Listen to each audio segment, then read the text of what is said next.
Now, the latest on the NBA lockout is pretty well what everybody expected, which is not good. The two sides have been meeting for 2 days in New York, but there was never really any signs of progress. So even though more talks were scheduled for Wednesday, the league decided to cancel the remainder of the November games before they even entered the boardroom. The board reluctantly concluded that it was certainly not going to be possible to play any games in the month of November.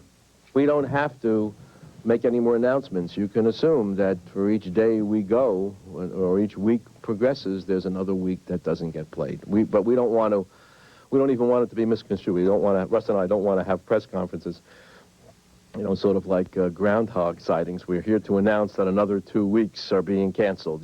Everyone now understands that how it works. That means that on using our existing format, we would be down to 68 games.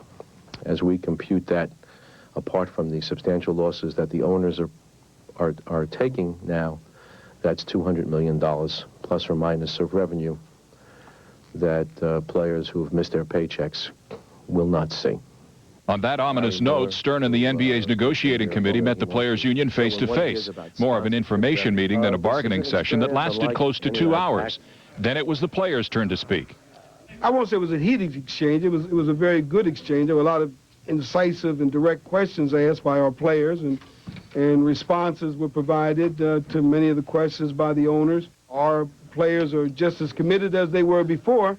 You know, notwithstanding that experience, they believe to a man that we should get a fair and equitable deal, and they're not going to be inclined to accept anything less.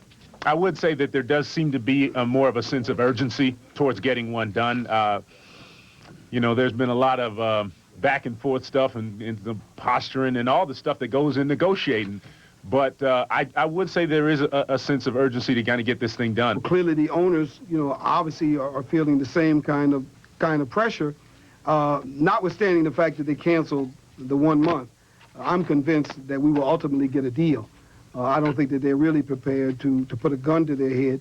You know, these people are not fools. They're successful business people.